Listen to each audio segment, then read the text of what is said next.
Hello everyone, আসসালামু আলাইকুম। কী অবস্থা সবার, কেমন আছেন? আশা করছি সবাই খুব ভালো আছেন। আমরাও ভালো আছি আলহামদুলিল্লাহ। তো আজকে খুব সুন্দর একটা ভিডিও নিয়ে এসেছি। আমার হাজব্যান্ড অনেক দিন আগে একটা ছোট্ট চাল কুমড়া গাছের চারা লাগিয়েছিল। তো এটা বৃষ্টির কারণে বেশ কিছুটা বড় হয়েছে। তো লিচু গাছের উপরে উঠে পড়ছে, যে দেখতে পাচ্ছেন।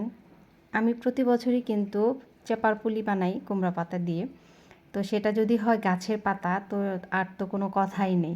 এত মজা হবে গাছের পাতা দিয়ে। আপনি কেনাটা দিয়েও বানাতে পারেন, কিন্তু কেনাটার টেস্ট কিন্তু গাছের পাতার মতো এরকম টেস্ট হবে না।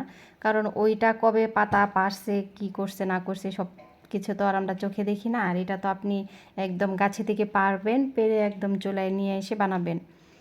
তো দেখতে থাকেন আমার এই ভিডিওটা, আমি কীভাবে কুমড়া পাতা দিয়ে পুলিটা বানাই। তো আমার কিন্তু অনেক ভিডিও আছে যে আমি শেয়ার করেছি আপনাদের সাথে।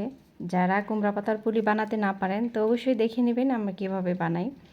আর গাছের পাতা দিয়ে যদি কুমড়া পুলিটা বানান, তো সেটা যদি আপনি মাখান ভাতের সাথে, একদম সবুজ থাকে, খেতেও কিন্তু খুবই মচমচে হয়, ভালো লাগে খেতে। আর কেনাটা দিয়ে এত খুব সুন্দর হয় না, পাতাগুলো কেমন যেন একটা দেখতে কেমন জানি একটা অন্যরকম থাকে।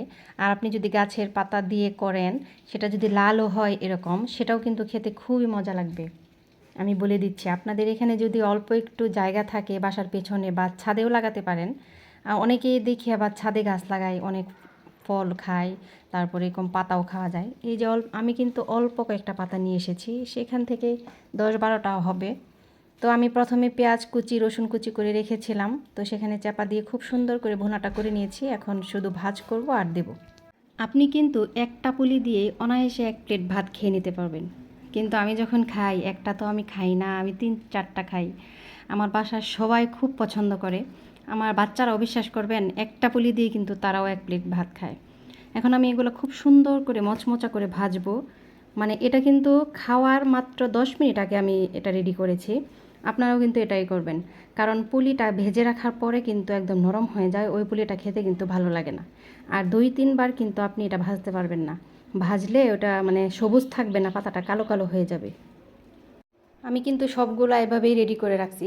আর আপনারা দেখতে পাচ্ছেন অল্প তেল দিয়ে কিন্তু আমি এটা ভাজতেছি। বেশি তেল দিলে কিন্তু এটা পুড়ে যাবে, মানে একটু দেখতে অন্যরকম আসবে। ক্যামেরার কারণে এই পলির কালারটা এরকম আসছে, কিন্তু অনেক সবুজ ছিল।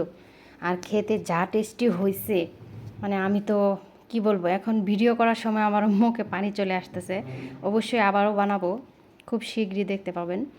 আর অল্প একটু পেঁয়াজ দিছি এখানে, কিন্তু অনেকগুলা বেশি করে চাপা দিছি, চাপা শুটকিটা।